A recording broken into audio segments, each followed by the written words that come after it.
Nous sommes le 20 Shvat. Nous allons étudier, si Dieu veut, le Daf Zayin dans Masechet Ketubot. Et nous reprenons 2 lignes avant la fin du Daf Vav Amud Bet. Sur le fait que la Gemara avait l'air de dire que le fait d'avoir une première relation avec une jeune fille le vendredi soir Shabbat serait interdit. La Gemara continue d'objecter au nom de Rabbi Ami Metiv. Rabbi Ami, Amafis Morsa Beshabbat, Imna Asot Lape Hayav, Ve'im Inotzi Mimena Leha Pato. Un homme qui perce un furoncle. Donc un furoncle, une sorte de gros bouton rempli de pus, et qui le perce pendant Shabbat. Eh bien, si son intention c'est de faire la melacha ici, comme on avait dit il y a 2 jours, le fait de faire un trou dans un corps, et ici même dans le corps humain, comme nous dit Rashi, eh bien c'est considéré comme étant la melacha de bonnet, construire. Le fait de faire un trou dans un ustensile éventuellement, dans un bâtiment, et aussi dans l'homme, eh bien le fait de faire un trou, c'est une melacha. Donc celui qui a la kavana, eh bien il est chayav minatora. Mais si son but, ce n'est pas de faire un trou, son but c'est simplement de se soulager et d'enlever donc le pu, eh bien c'est patour. Patour en général, dans Masechet Shabbat, et même en général, dans le chasse, lorsqu'on dit patour, c'est-à-dire qu'il est dispensé du korban, mais ça sous-entend que c'est interdit. Minaraban, sinon, au lieu de dire qu'il est dispensé du korban, on aurait dû me dire c'est autorisé complètement. Le fait qu'on dise patour, en général, ça veut dire que c'est assourd. Mais ici, comme le précise Rashi, ça fait partie des 3 cas d'exception qu'on dit dans la Gemara, on l'a dit Dav Gimel, dans le Masechet Shabbat, on le dit, qu'il y a 3 cas de Shabbat sur lesquels, quand on dit patour, c'est dispensé du korban, et en plus c'est autorisé. Et parmi ceux-là, il y a Amafis Moursa, Satseviv et Sanacha, celui qui chasse un serpent, et celui qui chasse un tzvi, un cerf, et c'est 3 cas particuliers. En tout cas, chez nous, c'est autorisé à 100%. Donc du coup, la Gemara dit, comment peux-tu dire que le fait de faire sortir du sang, même si tu penses que le sang, il est canous, on a vu qu'il y avait une marloquette, est-ce que le sang des bétoulim, le sang qui provient d'une première relation, est-ce que c'est une blessure, un sang qui sort des vaisseaux,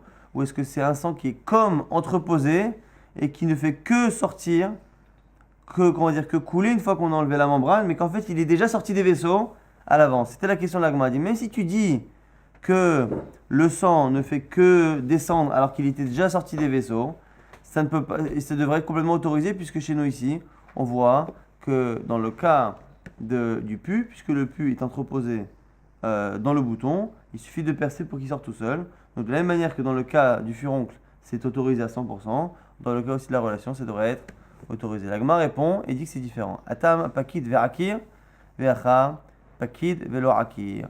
Lorsque l'on dit que chez nous, il y a une éventualité de dire que le sang des bétoulim, il est comme entreposé, il dit qu'il n'est pas entreposé à 100%. Dans le cas du pu, vraiment le pu qui se forme dans un bouton est quelque chose qui a été créé par le corps, qui est sorti du corps et qui est réellement entreposé dans le bouton et en attente que le bouton se perce pour que la chose sorte. Ce qui veut dire que réellement, lorsque l'on perce un furoncle, on ne fait rien sortir de l'intérieur des tissus, des membranes ou des vaisseaux.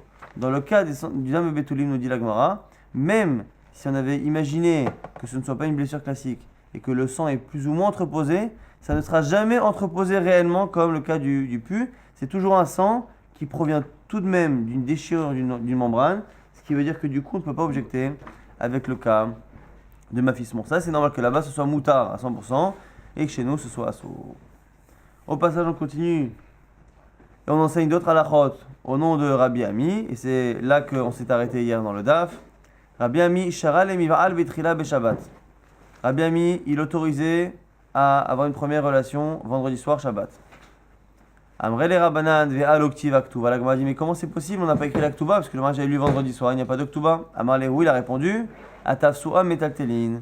On a fait en sorte que la femme ait une assurance. On n'a pas le droit de cohabiter avec une femme qui n'a pas d'oktuva parce qu'il faut qu'elle ait une assurance au cas où le mari veut la divorcer. Dans le cas où il n'y a pas d'oktuva qui a été faite, eh bien le mari a la possibilité de lui donner un gage, de lui donner un objet de valeur qui sert de gage en attendant qu'il lui donne sa ktuba. Donc du coup la femme étant assurée d'avoir quelque chose, eh bien ils peuvent à ce moment-là faire le mariage.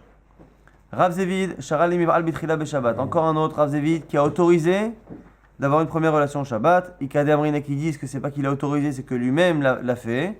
Rav Zevid Goufé Baal Bitrila Beshabbat. Maintenant, une autre halakha. Rav Yehuda shara les miv'al bitrila be Yom Tov. Rav Yehuda a autorisé à avoir cette première relation Yom Tov. Elle a ici une petite nuance. En général, on part du principe que Shabbat est plus strict que Yom Tov. Shabbat est plus strict que Yom Tov. Ce qui veut dire que lorsque je veux autoriser quelque chose, Shabbat et Yom Tov, je dis toujours que c'est autorisé Shabbat. Et si c'est autorisé Shabbat, a fortiori, tu comprends que c'est autorisé Yom Tov. Inversement, à l'inverse. Puisque je sais que tu fais ce genre de raisonnement. Si je te dis que c'est autorisé Yom Tov, ça sous-entend que ce n'est que Yom Tov et pas Shabbat. Et ici, on a affaire à ce problème-là. Rav Yehuda, shara le miv'al bitrila be Yom Tov. Rav Yehuda a autorisé pendant Yom Tov. Et donc, normalement, sous-entendu que Shabbat, non. Alors justement, ici, il y aura une marloquette et un avis qui viendra dire que, exceptionnellement, on ne fait pas ce diouk. Retenez bien, on est dans une halakha de Rav Yehuda. L'halakha de Rav Yehuda, elle a été commentée par Rava. Et ce commentaire de Rava, il y en a deux versions, facile à retenir, Rav Papi et Rav Papa. Rav Papi au nom de Rava, Rav Papa au nom de Rava. Les deux ont chacun une version différente du commentaire que Rava aurait fait sur la vie de Rav Yehuda. Rav Yehuda a dit que c'est autorisé Yom Tov. La question c'est est-ce que Rava a expliqué que c'était Yom Tov et aussi Shabbat ou Yom Tov et pas Shabbat? Ce sera ici la marloquette entre Rav Papi et Rav Papa. Amar Rav Papi Mishmei de Rava, Lotema be Yom Tov de Share, Ha be Shabbat Asur. Ne dis pas comme on dit d'habitude que quand il a autorisé Yom Tov, c'est Yom Tov et pas Shabbat. Pourquoi? Des Hu Adin Afilo be Shabbat. Parce que moi je te dis qu'ici c'est même Shabbat. Alors pourquoi tu as dit alors Yom Tov? Il dit Umaase Shaya Kachaya. Parce qu'en fait ici il nous a rapporté une histoire. C'est un cas qui s'est passé. Et du coup il a ce jour-là, lorsqu'on a dit bon c'est autorisé ou pas, il a dit c'est autorisé. Donc du coup on a dit Amar Rav Yehuda. Rav Yehuda il a dit que c'est autorisé pendant Yom Tov. Mais Inachinami serait passé pendant Shabbat. Moi je pense qu'il aurait dit pareil. Rav Papa il dit non. Rav Papa il dit non. Si Rav Yehuda a précisé dans son enseignement que c'est autorisé Yom Tov, il faut le lire à 100% avec tous les diokim, toutes les précisions. Et donc Yom Tov et pas Shabbat.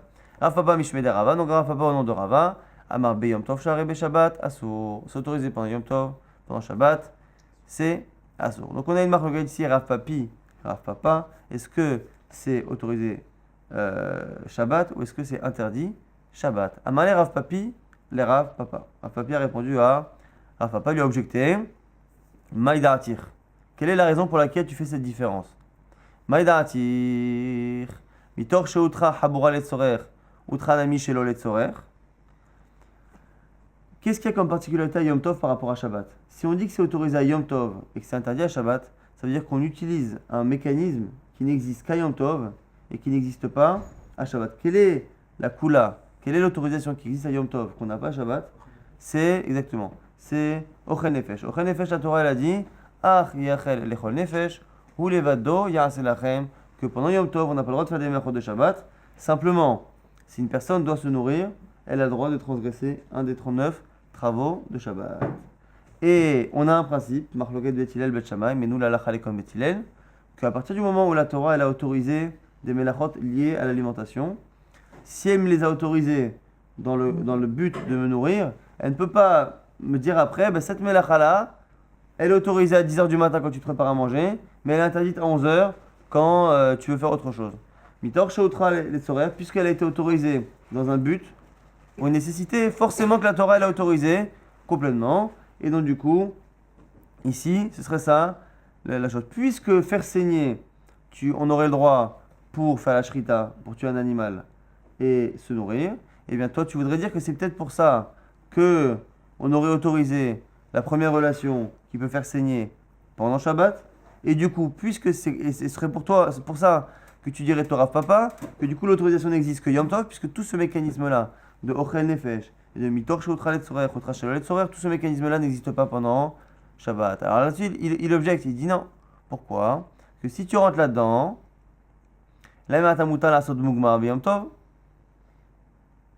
si c'est ça, on aurait même le droit de faire un Mugmar Beyom Tov. Mugmar, c'est quoi? C'est des plantes que l'on faisait brûler comme ça sur le feu ou sur les braises pour donner une très bonne odeur. Et en général, on étendait dessus des habits ou n'importe quel objet que l'on voulait parfumer d'une certaine manière. Donc c'était des encens particuliers, des Mugmar qui étaient assez chers et qui n'existaient que chez des gens assez aisés. Et du coup, lui dit, selon toi, où tu vois qu'à partir du moment où on a le droit de faire la shrita, on aurait le droit de faire n'importe quel acte qui fait saigner, selon toi c'est pareil, puisque j'ai le droit de cuire pour manger, j'aurai le droit même de cuire des encens pour avoir des bonnes odeurs à la maison. Dimitor Shutra Aralet Sorer. Donc, parce que selon toi, pareil, puisqu'on a le droit de brûler pour le besoin, ou Tranami chez l'Olet Sorer, c'est autorisé aussi sur le besoin. Amalé lui répondant, c'est pas pareil. Amalé Alecha Amarkra, c'est pour toi que la Torah elle a dit Ach, Ashaye Achel, Lechol Nefesh. Elle n'a pas dit tout ce qui est autorisé aux gens, elle dit tout ce qui est autorisé à toute personne. Davar Ashavel Lechol Nefesh. Il faut que ce soit quelque chose qui soit équivalent pour tout le monde. Amarlé, alors du coup, ça sous-entend qu'il faut que ce soit un besoin pour tout le monde. Alors il lui a dit Amarlé Ravacha, Bere de Rava le Ravashi. Et là, Matan Izneman Lot Svi Beyom Tov. O il veino Shavel Lechol Nefesh. Achanamide Asole Mishrate. Selon toi, où tu es en train de m'expliquer que pourquoi on ne peut pas transposer cela au cas là-bas des encens, c'est parce qu'il faut que ce soit quelque chose qui soit un besoin pour tout le monde. Selon toi, à ce moment-là, quelqu'un qui rencontre un cerf ou une biche, donc c'est un animal qui n'est pas fréquent à manger, qui en général est un mets luxueux. Du coup, on ne pourrait pas faire la shrita de cet animal-là. Pourquoi? Parce que selon toi, lorsque la Torah elle a dit qu'on a le droit de faire une melacha qui est liée à l'alimentation, il faut que ce soit une alimentation qui soit lechol nefesh, qui soit en général utilisée commune à tout le monde. Or, ces animaux-là ne sont pas communs à tout le monde, ce sera interdit. Et c'est là que la Gemara corrige. Amarle, ana davar asorer lechol nefesh kaamina. Tzvi tsareh lechol nefesh. Il dit non, je t'ai pas dit quelque chose qui est consommé habituellement, qui est commun aux gens. C'est quelque chose qui peut servir à tout le monde. À partir du moment où cet animal-là, il est mangeable par tout le monde, simplement il n'est pas commun en général parce qu'il est rare ou parce qu'il est cher, ou les deux, mais de manière générale, à partir du moment où la personne a ce besoin-là, eh bien, c'est autorisé. Dans le cas de Mugmar, dans le cas des encens, c'est pas une question comment dire, de prix ou de rareté, c'est parce que les gens n'ont pas forcément envie de faire ce genre d'encens à la maison, et du coup, c'est quelque chose qui n'est pas équivalent, qui n'est pas utilisé, et qui n'est pas un besoin pour tout le monde. Donc c'est la raison pour laquelle il n'y a pas d'objection par rapport à Mugmar. Et donc on revient à dire qu'effectivement, selon Rav Papa, la raison pour laquelle c'est autorisé Yom Tov et pas Shabbat, c'est parce que pendant Yom Tov, on est ici dans une melacha de faire saigner, qui puisqu'elle a été autorisée pour manger, elle est autorisée pour tout autre besoin. Amar Rabbi Yaakov Bar Idi, Ora Rabbi Yochanan Betsaidan, Aso Librol Bitrila Beshabbat. Cette fameuse première relation pendant Shabbat, on a enseigné au nom de Rabbi Yochanan, on a dit Rabbi Yochanan Hora, il a enseigné. Il a enseigné que c'était Asso. Donc là, jusqu'à présent, on avait vu des cas, des Amorim qui disaient que c'était Moutar, Rabbi Ami, Rav Zévid, plusieurs qui disaient que c'était autorisé. On a le premier ici au nom de Rabbi Yochanan, qui dit que Rabbi Yochanan a enseigné que c'était Asso. La Gemara fait un petit aparté pour s'étonner sur le langage. La Gemara a l'air de dire que le mot enseigner n'est pas approprié pour parler d'un interdit. On ne devrait pas dire enseigner si c'est un interdit. La Gemara dit Umi kahora le iso. Est-ce que tu peux parler d'enseignement alors que c'est assourd? Alors pourquoi nous dit Rashi ça?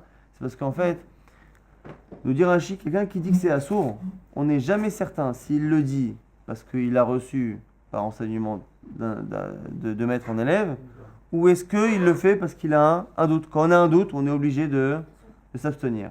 Et du coup, celui qui dit que c'est assourd, tu ne peux jamais être sûr que ce qu'il a dit, c'est un enseignement qui a été dit depuis toujours. Donc dans le doute, on ne dira pas ça. Par contre, quelqu'un qui dit que c'est autorisé, il n'oserait pas le dire s'il n'en était pas sûr. Donc l'agma, pour l'instant, a l'air de trouver ça étonnant que l'on associe le verbe enseigner avec le fait de parler d'un interdit. L'agma a dit in. Effectivement, tu peux trouver des cas où on a des interdits qui sont sous la forme de hora, enseignement.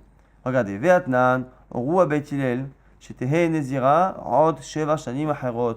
Là-bas, il est né à Malka, lorsque son fils il est parti en guerre. Elle a fait un neder de nazir, de ne pas consommer de vin et de ne pas s'impurifier comme les nazirs. Et lorsqu'elle a voyagé et qu'elle est partie habiter en Eretz Israël, eh bien, Beit Hillel lui ont dit maintenant que tu viens habiter en Eretz Israël, il faut que tu recommences ton neder de nazir à zéro et que tu reprends encore un septennat, 7 ans de Nézirut. Et là-bas, lorsqu'ils lui ont enseigné ça, c'est un interdit, ce qu'ils lui ont enseigné et lui ont interdit pendant 7 nouvelles années le fait de s'impurifier ou le fait de consommer tout ce qui est lié à la vigne, eh bien, au Ruha, ils lui ont enseigné. Donc c'est la première preuve que l'on a qu'il peut arriver parfois que l'on utilise le verbe enseigner alors que la halakha ici est un interdit. Autre cas encore, Inami qui a détania, la cette braïta qui nous dit Chut ashidra shenifsak berubo, divrei Rabbi Yaakov Omer, afilou nikev. On a ici une marloquette, à partir de quand un animal est considéré comme étant taref. À partir de quand, lorsqu'on fait la shrita d'un animal et qu'on voit qu'il y a une partie de la colonne vertébrale qui est abîmée, à partir de quand on part du principe que cet animal-là, si la colonne vertébrale était abîmée comme ça, c'est un animal qui était déjà, on va dire, mourant, en tout cas qui n'était pas viable, et du coup s'il n'était pas viable, eh bien, il est taref, on ne peut pas le consommer. À partir de quand marloquette. Rabbi nous dit, lorsque le chut hashidra nifsak berubo, lorsque il y a une partie principale de la shidra, de la colonne vertébrale, qui est cassée. Ça c'est Rabbi Yaakov, il est beaucoup plus strict. Il nous dit, afilou nikev, dès qu'il y a un trou dans la colonne vertébrale, je pars du principe que l'animal est taref. Donc Rabbi Yaakov, il est plus strict, parce que lui, à partir du moindre trou, il rend l'animal taref, alors qu'il faut beaucoup plus pour Rabbi. Et du coup, regardez ce que la Gemara nous dit à la fin, la Braïta. Hora Rabbi ke Rabbi Yaakov. Et Rabbi, à la fin, il a fini par enseigner comme Rabbi Yaakov. Or, Rabbi Yaakov étant plus strict, le fait d'enseigner comme Rabbi Yaakov, ça veut dire interdire comme Rabbi Yaakov. Deuxième référence dans laquelle on voit que l'on peut parler d'enseignement par rapport à un interdit, à partir du moment où on est sûr que c'est un enseignement qui a été transmis. Maravuna en halakha ke Rabbi Yaakov, et là-dessus, Ravuna nous dit que l'halakha n'est pas comme Rabbi Yaakov. On revient à cette fameuse halakha de la première relation Shabbat, on la termine une bonne fois pour toutes. Rav Nachman bar Yitzchak, matne achi, il y en a qui disent que c'était comme ça. Amar Rabbi Abaou, Sha'al Rabbi Ishmael ben Yaakov, de Minsur et Rabbi Yochanan, que Rabbi Ishmael, fils de Yaakov, il a demandé à Rabbi Yochanan, Bethsaïdan, à la ville de Tsaïdan, Va'ana Shama'e, et moi j'ai entendu, qu'est-ce qu'il a dit? Ma'ul livarol bitrila be Shabbat, quel est le statut de la première relation pendant Shabbat? Ve'amarle, il lui a dit Assour, il a dit Assour, et l'agma, une bonne fois pour toutes conclut, Ve'ilcheta l'alacha, muta livarol be Shabbat, bitrila be Shabbat, alacha le maase, on a l'autorisation d'avoir la première relation pendant Shabbat. Nouvelle Sugya. Amar Rabbi Chelbo, Amar Ravuna, Amar Rabbi Abba bar Zavda, Amar Rav. Donc une transmission de Rabbanim qui finalement nous donne une halakha au nom de Rav. Achad betula, vachad almana, teruna bracha. Les shiva brachot que l'on fait pour les jeunes mariés, on les fait que la femme en soit son premier mariage ou qu'elle soit son deuxième mariage après un veuvage ou après un divorce. Ça, c'est ce qu'on a dit au nom de Rav, mais qui à un moment donné dans la transmission a été transmis par Ravuna. Regardez, Amar Rabbi Chelbo, Amar Ravuna, Amar Rabbi Abba bar Zavda, Amar Rav. Donc Ravuna fait partie des Rabbanim qui ont participé à cette transmission. Et il a dit donc du coup que quel que soit le statut de la femme, elle a droit à Shiva Brachot. La Gemara nous dit, Umi Amar Ravuna Achi. Et comment c'est possible que Ravuna il ait dit ça? Ve Amar Ravuna Almana Enaterona Bracha. Pourtant il a dit que la Almana, la femme qui se marie pour la seconde fois, ici on parle d'une veuve, mais en fait c'est pas la date qu'une veuve ou une divorcée, une femme qui se remarie pour la seconde fois, elle n'a pas besoin qu'on lui fasse les brachot du mariage. Alors, m'a dit, c'est une fameuse birkat hatanim, on fait pas. La Gemara répond le kashia, kan be bachour shena salmana, kan be almon shena salmana. En fait, ça dépend du statut aussi du mari. Lorsque Ravuna dit un jour que la fille qui se marie pour la seconde fois, elle n'avait pas de bracha, c'est parce que le mari aussi se remariait pour la seconde fois. Mais lorsque l'homme se marie pour la première fois, il y a une joie particulière au moins pour lui. En fait, pourquoi on ne fait pas la bracha pour la seconde fois? Parce qu'on part du principe que la personne s'est déjà mariée une première fois, c'est pas un premier mariage, et donc on ne le fait pas avec la même simha. Mais ça n'existe que si les deux n'ont jamais été mariés. Si un des deux a été marié, c'est suffisant pour faire les brachas. N'a pas été marié. Donc du coup, je laisse Almana. Ok, alors du coup, on a dit que Ravuna aurait dit que lorsque les deux se remarient pour la seconde fois, eh bien, il n'y a pas de bracha. Et là-dessus, la Gemara a un problème. Pourquoi? Parce que d'où on apprend, selon un avis en tout cas, d'où on apprend que l'on doit faire la bracha des khatanim devant 10 personnes, ce qui est une des halachot de la khatanim, on l'apprend de Boaz. Boaz, lorsqu'il s'est marié avec Ruth et qu'il a fait Yiboum, eh bien, il a appelé 10 personnes pour la birkat des khatanim. C'est là-bas qu'on apprend, le Midrash apprend qu'il faut 10 personnes. Or, Boaz, on va le voir tout de suite, était lui-même dans un deuxième mariage, et Ruth Également, l'agma dit Ve'almon shnasa almanalo. Quand tu veux dire quand les deux ils se remarient, il n'y a pas de bracha. Ve'amar Rav Nachman. Et pourtant Rav Nachman il a dit Amarli Una Barnatan m'a dit Nan minaïn les birkat khatanim ba'asara. D'où sait-on qu'on doit avoir 10 personnes pour la bracha des khatanim? Chez les marques, il est marqué dans route, là-bas dans le Perek Dalet, 4e Perek. Vaikar Asara Nashim, il a pris 10 personnes, Mizikne Ha'ir, parmi les sages de la ville. Vayomer, il leur a dit, chez vous, po, vaïchouvu. Il leur a dit de s'asseoir, vaïchouvu, et ils se sont assis. Donc il a appelé 10 Chachamim pour faire la bracha des khatanim. C'est de là qu'on apprend. C'est les fameuses brachot qu'on fait, les 7 brachot. Ou Boaz, Almon Shenasa Almana, et pourtant, Boaz, il était en train de se remarier, et sa femme aussi en train de se remarier. Donc comment peux-tu dire, au nom de Ravuna, que Ravuna a dit que lorsque les deux se marient pour la seconde fois, il n'y a pas de bracha, alors que c'est lui-même qui a dit qu'on apprend de Boaz qu'il faut 10 personnes dans la bracha des khatanim. Selon lui, il n'aurait pas dû en avoir, birklal de khatanim. Donc m'a dit, Ma'ena te'ona bracha, Dama Ravuna, Ena te'ona bracha, kol shiva. On corrige. Lorsqu'il a dit qu'il n'y a pas de bracha pour celui qui se remarie avec une femme qui elle aussi se remarie, c'est qu'il n'y a pas de bracha pour les 7 jours. Le premier jour, le jour du mariage, on fait les 7 brachot. Mais simplement, faire ce que l'on fait, qu'à chaque fois qu'on est 10 à manger ensemble, eh bien on refait à chaque fois Shiva brachot, ça n'est valable que lorsque la jeune fille se marie pour la première fois. Aval yom echad teona bracha. Mais le premier jour, il faut une bracha. Là-dessus, la Gemara objecte. Rappelez-vous, on avait dit il y a 2 jours, pourquoi la almana, celle qui se marie pour la seconde fois, elle doit se marier, on a dit, jeudi. Et pourquoi elle doit avoir la relation donc jeudi soir? Pourquoi jeudi et la relation donc jeudi soir qui est déjà plus ou moins vendredi? C'est parce qu'on avait peur que si tout se passe pendant la journée de jeudi, eh bien le bonheur à partir de la nuit tombée le soir, vendredi c'est déjà un nouveau jour, et du coup le mariage, la nuit de noces c'était hier jeudi, le vendredi il part bosser, et cette pauvre femme là, comme elle n'a pas de chier à brachot, donc lui il va bosser le lendemain et c'est pas génial, donc du coup on a voulu qu'il reste 3 jours avec elle. Donc le jour du mariage jeudi, il reste avec elle, après jeudi soir c'est la nuit de noces, donc du coup la journée de vendredi elle est déjà engagée avec les noces, et du coup il ne travaille pas vendredi, et après Shabbat il ne travaille pas. On avait dit Vehatania, Shakdou Chachamim Atakanot Benot Israël, Chachamim se sont inquiétés, se sont préoccupés de la situation des filles d'Israël, chez Yesamer Aima Shosha Yamim, pour que lui se réjouisse avec elle 3 jours. Et là-bas, on voit que donc il y a une mitzvah de simcha pendant 3 jours pour une veuve ou une femme qui se remarie après un divorce.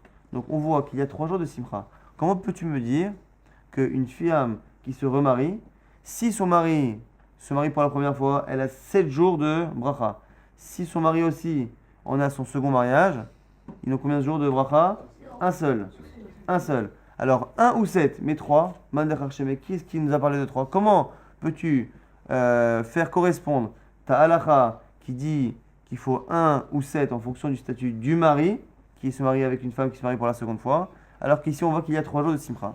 L'agma a fini par répondre qu'il n'y a pas forcément de rapport entre la mitzvah de simcha, de joie qu'il y a entre l'homme et sa femme, et de l'autre côté, la mitzvah que les autres ont de faire 10 brachot lorsqu'ils sont en présence des khatanim. C'est pas évident, mais l'agma a fini par le dire comme ça. L'agma a dit quoi? Bemaï, de quel cas parle-t-on? Ibe Bachur à Amart Shiva. On a dit si c'est un jeune homme, normalement il faudrait 7. Ibe Almon, si c'est lui-même un deuxième mariage, à Amart Yom Echad, il faudra un seul jour. Ma donne 2 réponses. Ibe Itema Be Almon Yom Echad Livracha ou Shosha Simcha. Il est possible que l'on parle ici d'un cas où la femme se marie pour la seconde fois et lui aussi. Donc dans un cas où il y aurait un jour de bracha, il est possible qu'il y ait 3 jours de simcha. Il est possible que même lorsque nous on a l'obligation de faire les brachot qu'un seul jour, il est possible que le mari par rapport à sa femme ait une obligation de la réjouir pendant 3 jours. Donc il est possible que l'obligation de simcha soit plus importante dans la durée que la mitzvah des brachot. Et inversement, il est possible que ce soit l'inverse. Mais Bachur Shiva, quand on parle ici là-bas d'un jeune homme, et que ce jeune homme-là, on a pour lui une mitzvah de faire 7 jours de brachot, et que malgré le fait qu'on fasse des brachot pendant 7 jours, il se peut par contre que la simcha ne soit que de 7 jours, ou shosha les simcha. Pardon? J'ai dit quoi? Simcha 3 jours. Voilà. Métivé, on objecte. Mevachin, les betula, shiva'a ou l'almana, yom echad. On objecte. Donc nous on a dit jusqu'à présent, selon Ravuna, pour résoudre les contradictions de Ravuna, on avait dit que une jeune fille, c'est 7 jours de bracha. Si c'est une fille qui se marie pour la seconde fois, ça va dépendre. Si son mari se marie aussi pour la seconde fois, eh bien on passe à un jour. Si par contre lui se marie pour la première fois, on repasse à 7 jours comme si elle était jeune fille. Et là il y a une objection, parce qu'il y a une braïta qui nous dit quoi? Pour une bétoula, pour une jeune fille, on fait 7 jours de bracha. Ou la almana, pour la femme qui se remarie, et on ne précise pas quel est le statut du mari, ou la almana, yom echad, un jour. Et on ne fait pas de chilukim, de distinguo entre les hommes mariés une première fois ou pas. La Gemara, du coup, déduit, maïla va filou almana sheniset le bachou. N'est-ce pas que ça semble être, même dans un cas où elle a épousé un jeune homme, et donc du coup le jeune homme aussi, lorsqu'il se marie avec une almana, une veuve, eh bien il faudrait qu'il fasse un jour. La Gemara dit non, lo les almon. On parle là-bas ici d'un cas d'un almon, lui-même d'un veuf. La Gemara dit aval les bachour maï. Et pour un jeune homme quoi? Shiva 7. La Gemara dit mais c'est bizarre. Iachi liteme vachin le betula shiva ou l'almana sheniset le bachour shiva ou l'almana yom echad. Si c'était le cas, la Braïta aurait dû nous expliquer tous les cas et nous dire voilà, dans le cas d'une jeune fille, c'est toujours 7. Dans le cas où elle se remarie, ça va dépendre du mari, des fois 7, des fois 1. La Gemara nous dit non, miltap sikta katane. La Gemara a préféré nous donner les extrêmes, les minimums, c'est-à-dire des lika betula des batsra mishiva, ve lika amana des batsra miyom echad. Le minimum, c'est-à-dire que lorsqu'on parle d'une jeune fille, on a dit 7 jours, il n'y a aucune jeune fille qui aura moins de 7 jours de brachot. Et lorsqu'on parle après d'une almana, d'une veuve, une veuve, elle n'aura jamais moins que un jour. En gros, là-bas, la Braïta nous parlerait que des quotas de brachot. Minimum. Et ce qui paraît un peu étonnant, mais ce qui est la réponse que la Gemara donne pour éviter de contredire ce qu'on a dit sur Ravuna. Goufa, on revient sur une partie qu'on a enseignée récemment. On a dit à un moment donné que d'où on apprenait qu'il fallait 10 personnes pour la bracha des khatanim, on apprenait de Boaz. Vous allez voir qu'ici c'est une marloquette sur la source justement. Goufa, Amar Nachman, Amali Una Barnatan, Tnan Minaïn, les Birkat Khatanim, Ba'asara. D'où sait-on qu'on fait la bracha des khatanim en présence de 10 personnes? Chez Neymar, qui est marqué dans Boaz là-bas, Vaikar Hasara Nashim, Mizik Ne'air, il a pris 10 personnes parmi les sages de la ville. Yomer, il leur a dit, chez vous, po, asseyez-vous ici. Et on a dit là-bas, veillez chez vous, ils se sont installés. Ça, c'est les premières références. Rabbi Abaou Amar, Me'acha. Rabbi Abaou a un autre pasouk là-bas dans Tehinim, Bemak Helot, dans une assemblée ou dans des assemblées, Barechu Elohim, bénissez Hachem, Adonai, Mimekor Israël. Hachem, Akadosh Baruch Hu, Mimekor Israël, depuis la source de Israël. Et le Mekor, c'est à la fois une source, mais le Mekor, c'est aussi souvent une allusion à la matrice de la femme. Et donc du coup ici, il nous dit Rabbi Abaou, c'est une allusion ici au mariage. Bemak Helot Barechu Elohim Hashem Mekor Israël. Lorsque vous allez faire une mitzvah qui est liée au Mekor Israël, qui est liée à la matrice qui permet la naissance des Bnei Israël, eh bien, il faut faire Barechu Bemak Helot.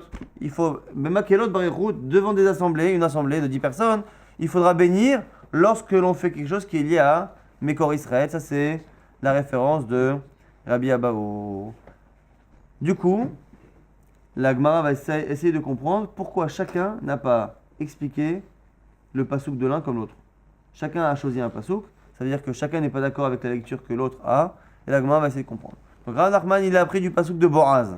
Il n'a pas voulu l'apprendre là-bas du pasouk qui dit que il faut bénir Hachem, mi Mekor Israël, lorsque l'on a affaire à quelque chose qui est en rapport avec Mekor Israël, donc le mariage. Mais Rav Nachman, Be'aikra de Rabbi Abaou Maïdarishbe. La Gemara dit non. Qu'est-ce qu'il déduit, Rav Nachman, du pasouk de Rabbi Abaou? La Gemara dit quoi? Mi ba'elel l'erdetania. En fait, il a besoin de ce pasouk-là pour apprendre ce que nous dit Rabbi Meir. Aya Rabbi Meir Omer, Rabbi Meir il disait Mina'in shafilu obarim shebeme'iman amru shira layam. D'où sait-on que même les fœtus qui étaient dans le ventre de leur mère ont chanté la shira? Ne me demandez pas ce que veut dire ce midrash, mais en tout cas c'est un midrash. Que même les fœtus ont chanté la shira dans le ventre de leur mère. D'où le sait-on? Chez Neymar, quand il est marqué Bemak Helot Barechu Elokim, devant des assemblées bénissez Hachem. Hachem, Mimekor Israël, ils ont béni Hachem, Mimekor Israël, depuis la source d'Israël, donc depuis le ventre de leur mère. Pourquoi l'autre n'est pas d'accord? Ve'idach, Imken, Leimakra, Mi Beten. L'autre dit non. Au lieu de dire Mekor, la source, on aurait dû dire Mi Beten. Aussi Mi Beten, on dit là-bas dans la Birkat Alvana. Le mot Beten est quelque chose qui peut être utilisé dans la Shon du Tanakh ou dans la Shon de la Mishnah. Et donc, du coup, on aurait dû dire là-bas Beten. C'est pour ça que l'autre avis n'est pas d'accord. Maïmi Mekor, Aliske Mekor. Le mot Mekor, pour moi, est une allusion obligatoire au fait qu'on doit venir Hachem devant 10 personnes lorsqu'on a affaire à quelque chose qui est lié au Mekor, à la source. Ici, le Mekor, ce serait le mariage. Ça, c'est pourquoi on n'explique pas le pasuk Bemakelot.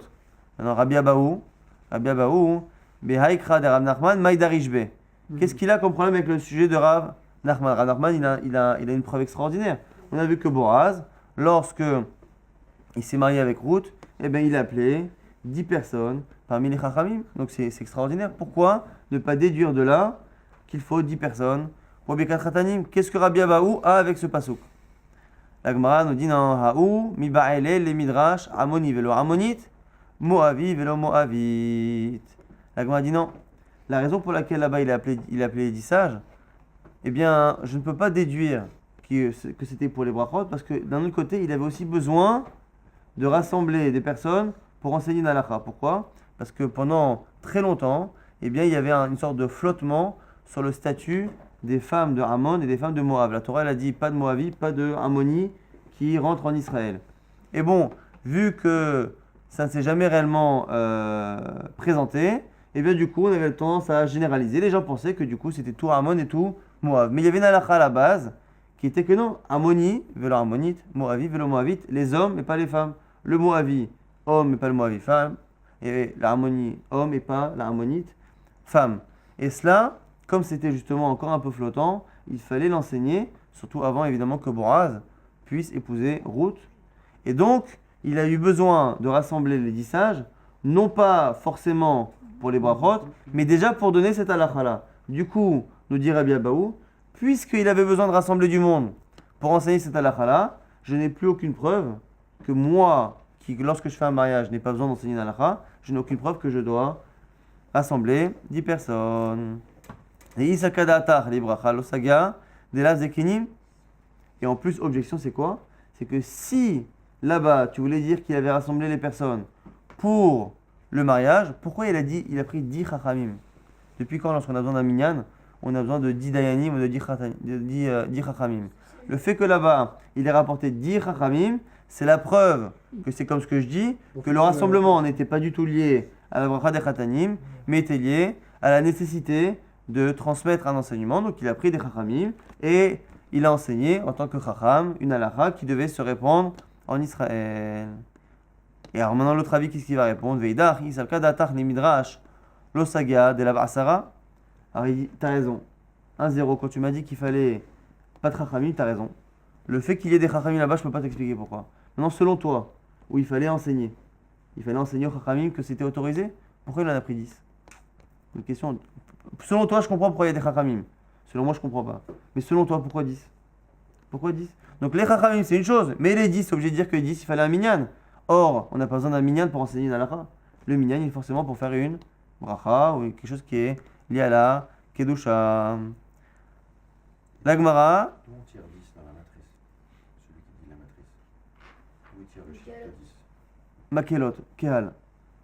Kehal, c'est à partir de 10. Exactement, toujours, dans la Torah. La Gemara nous dit quoi? In, les filles sont memilta. Si, parfois, lorsqu'on veut enseigner une halakha au Beth Midrash et qu'on veut que cette halakha-là soit justement publiée le plus rapidement possible, eh bien, on prend 10 personnes pour qu'il y ait une assemblée. Ugdamar les Shmuel, les Rav Chana Bagdad Ta'a, comme a dit Shmuel à Rav Chana de Bagdad, Pouk ve'aiteli be'asara, sors et amène-moi 10 personnes, ve'imalar be'an payou, que je puisse dire en face d'eux une halakha qui était à l'époque quoi? Hamzakel Yarouba, Kana, une halakha qu'on a vu dans Masechet Yevamot, que celui qui fait acquérir un objet ou quelque chose à un fœtus, eh bien ça marche. Et la Gemara au passage nous dit Ve'cheta, Hamzakel Yarouba, le Kana, l'halakha elle est que ça ne marche pas. En tout cas, on a réussi Chacun a réussi à s'expliquer. Celui qui pense que là-bas, dans le cas de Boaz, c'était juste pour enseigner une halakha qu'elle se sache, eh bien, c'est la raison pour laquelle il fallait 10 chachamim. Mais d'un autre côté, pourquoi 10? Les chachamim, on comprend pourquoi 10. Parce que lorsqu'on veut que cette halakha-là soit connue des sages et qu'elle soit en même temps transmise le plus rapidement, eh bien, on prend 10 sages pour que la chose soit connue. Et l'autre avis nous dira que c'est une objection, le fait qu'il y ait eu 10 personnes. Donc une marloquette, est-ce que l'on apprend ça de Boaz? Est-ce qu'on apprend ça du pasuk de Télim qui dit que Memakelot, Baruchu Hashem, Baruchu Elohim, Hashem et Mekor Israël, que au sujet du Mekor Israël, au sujet de quelque chose qu'il y a à la matrice au mariage, eh bien il faut bénir Bemakelot dans une assemblée. Tanoura Banan, nouvelle braïta, Bevachin Birkat Ratanim, Beveit Ratanim. On fait les brachot des Ratanim dans la maison des Ratanim, donc au moment où on fait la Choupa. Rabbi Yehuda Omer, Af Bevet Haïrousin Mevachinota. Rabbi Yehuda disait quelque chose de très particulier, il disait même dans la maison des Hirosim. Rappelez-vous que les Hirosim ont lieu un an avant la Choupa. Les Nisu'in ont lieu un an après. Donc au début on donnait la bague et après chacun rentrait chez lui, la fille chez elle, elle se préparait, le garçon chez lui. Et après on avait la Choupa qui avait lieu et c'est à ce moment-là qu'on faisait la bracha des Khatanim. Donc que nous dit ici Rabbi Yehuda lorsqu'il nous dit que dans la maison au moment des Hirosim, un an avant on fait la bracha des Khatanim. La Gemara nous dit Amar Abaye Rabbi Yehuda Shanu Mipnei Shemitiyached Ima. Ce que Rabbi Yehuda a dit qu'un an avant dans la maison des Hirosim, au moment des Hirosim, eh bien on fait la bracha des Khatanim, c'était spécialement en Yehuda. C'est que Israël était séparé en deux royaumes, Yehuda et Israël. Et Yehuda, à un moment donné, avait une coutume un peu particulière. Ils avaient l'habitude que, nous on avait dit que normalement, entre les Kiddushin et les Nisuin un an après, chacun rentre chez soi, et ils n'ont pas le droit, l'homme et la femme, Midei Rabbanan en général on dit, d'avoir une relation. Ils sont mariés, donc ils n'ont pas le droit chacun de tromper l'autre, mais ils n'ont pas non plus le droit de consommer le mariage avant les 1 an et avant qu'on fasse la bracha en fait. La bracha des Khatanim. Simplement, il y avait un souci à l'époque qui faisait en sorte qu'en Yehuda, pendant cette année-là, on laissait plus ou moins les jeunes mariés qui normalement devraient attendre 1 an, mais ces jeunes mariés-là, on les laissait un peu seuls. Ils se promenaient, ils allaient ensemble et on les laissait parfois seuls dans une maison. Et donc du coup, il était très probable que souvent, il y ait consommation du mariage. Du coup, à l'époque, pour éviter le problème qu'ils consomment sans la bracha, et bien dès le départ, au moment des Hirosim, et bien on faisait la bracha pour prévenir justement ce problème-là. C'est ce que nous dit ici Abaye. Tanya Inach, Od Braïta, Mevachin, Birkat Ratanim, Beveit Ratanim, ou Birkat Hirosim, Beveit Hirosim. Donc la halakha classique, dès qu'on n'est pas dans Yehuda, c'est qu'on fait la bracha des Ratanim qu'au moment de la Choupa, donc 1 an après. Maintenant ici, ce qu'on a rajouté, c'est qu'au moment des Kiddushin, des Hirosim, 1 an avant, on fait ce qu'on appelle Birkat Hirosim. Et Birkat Hirosim, c'est quelque chose qu'on n'a jamais vu dans la Gemara. Donc la Gemara nous dit Birkat Hirosim Mai. Mai Mevarer, c'est quoi la bracha d'Hirosim? Ravin bar Ravada, Veraba bar Ravada, donc deux Chachamim, Tavaïou Mishme de Rav Yehuda. Tous les deux on dit au nom de Rav Yehuda. Baruch ata Hashem, Elokeinu melech olam, Asher kideshanu bemizotav v'tzivanu, qui nous a sanctifiés par ses mitzvot et qui nous a ordonné à la rayot sur les femmes interdites, ve'asalanu et harusot, et qui nous a interdit les harusot, donc la fameuse femme mariée pendant 1 an elle est interdite, on a dit midei rabbanan, ve'etir lanu et nesuot, et qui nous a autorisé les femmes qui sont nesuot, donc la fameuse femme au bout d'1 an, à l'aider choupa ve'kiddushin. Elle n'est autorisée qu'avec 2 choses, les kiddushin qu'on vient de faire et la choupa au bout d'1 an à l'époque, qu'aujourd'hui nous on fait instantanément. Et on s'arrête là pour l'instant. Il n'y a pas de hatima, c'est qu'on ne répète pas à la fin un résumé de la bracha. Ravacha bere de Rava, le fils de Rava, Messayemba, lui par contre il continue et terminé. Mishme de Rav Yehuda, nom de Rav Yehuda, Baruch ata Hashem, Mekadesh Israël, alidei choupa vekiddushin. Donc il est dit que on termine, on est chotem, on signe en disant que Hachem il est sanctifié Israël avec la choupa et les kiddushin. Et donc du coup ici on a une marloquette, est-ce que l'on doit terminer ou pas? Mandelo chatim midei de'ava birkat perot va birkat mitzvot, ou mandé chatim midei de'ava kiddusha. Celui qui dit qu'on ne répète pas à la fin le résumé, ce qu'il pense c'est comme les birkat hamizot en général. Et ceux qui pensent que l'on doit répéter, ils pensent que c'est comme le kiddush. Alors, le pshat de Rachid est un peu compliqué, donc on prendra le pshat de Tosfot. Selon Tosfot, ici, la marloquette, c'est est-ce que c'est assez long? C'est-à-dire que lorsqu'on a une bracha qui est très très longue, quand on a tendance à perdre un peu le fil, spécialement quand à un moment donné on se déconnecte du sujet de base, au début on est toujours dans le sujet, mais après des fois la bracha elle s'allonge, et du coup on est obligé à la fin de revenir, bon Hashem, on fait Chobasam Mafliasot, Hashem, mais Kadesh Shabbat pour le Kiddush. Du coup ici, nous dit Tosfot, la marloquette, c'est est-ce que la bracha qui dit Vetzivanu ala rayot, Vasalanu tarusot, Vetilanu tanesuot, Alide Chupa vekidushin, est-ce que c'est assez long pour dire qu'on s'est déconnecté et faire une khatima? C'est une marloquette à la fois sur la longueur et à la fois sur le fait qu'ici il n'y a pas de déconnexion. Alors que dans le kiddush et en général, il y a un moment donné où on sort du sujet en une phrase et ça suffit pour justifier ça. Donc on a ici une marloquette, est-ce qu'on doit terminer? Vous savez que dans les poskim aussi on a une marloquette, est-ce qu'on dit Chupa ve kiddushin avec un vav ou Chupa be kiddushin avec un bet? En général, nous on dit Chupa ve kiddushin. On résume très très rapidement ce qu'on a dit aujourd'hui. Après beaucoup d'avis qui disaient oui ou non, à la fin la Gemara tranche que la première relation pendant Shabbat est autorisée. Après, on avait vu que lorsque on a affaire à une jeune fille qui se marie, quel que soit le statut du mari, une jeune femme, elle aura toujours 7 jours de Shiva Brachot. Lorsque c'est une femme qui se marie pour une seconde fois, ça va dépendre du statut du mari. Si le mari se marie lui aussi pour la seconde fois, ils n'ont qu'un jour de Shiva Brachot. S'il se marie lui pour la première fois, ça suffit pour qu'il y ait 7 jours de Shiva Brachot, même si elle en est à son second mariage. Après, on a vu une marloquette Rav Nachman, Rabbi Abahu. Quelle était la source à partir de laquelle on apprenait qu'il fallait faire la bracha des khatanim, donc les 7 brachot devant 10 personnes. Un qui pensait qu'on apprenait de Boaz, là-bas où il a rassemblé 10 sages pour se marier. Un qui dit que là-bas c'était pour enseigner une halakha, et qu'il fallait 10 sages pour enseigner et publier la halakha que les filles de Moab et les filles de Harmon étaient autorisées. Donc un qui apprend de Boaz, un qui ne veut pas apprendre, et celui qui ne veut pas apprendre de Boaz, il apprend du pasuk qui dit mais makelot barechu elokim. Hachem et Mekor Israël, là-bas qui dit que pour quelque chose qui est lié au Mekor, qui est lié à la source, à la matrice Israël, on doit bénir devant une assemblée. Ça, c'est cette source-là. Celui qui n'est pas d'accord, qui pense qu'il y a l'autre pasouk, pense que ce pasouk-là vient nous apprendre que même les fœtus dans le ventre de leur mère au moment de la Shira ont chanté. Et on termine encore une fois sur la fin. On avait dit que en Yehuda, ils faisaient la bracha des khatanim, même au moment des fiançailles un an avant, parce qu'en général après, eh bien, les mariés s'isolaient. Mais sinon, la halakha, c'est qu'on ne fait la bracha des khatanim qu'à partir de la choupa au moins de un an après, mais un an avant, on fait le kiddushin, on fait la bracha des hirosim. La bracha des hirosim, c'est Vetzivanu, ala rayot, Vasalanu tarusot lano, vechoulé, et qui nous autorise à aller des choupa avec kiddushin. Et on a une marloquette, si ici la bracha est assez longue pour qu'on ait besoin à la fin de rappeler le sujet principal en disant Baruch Ata Hashem Mekadei Israël, aller des choupa avec kiddushin, ou pas, c'est une marloquette à Charonim.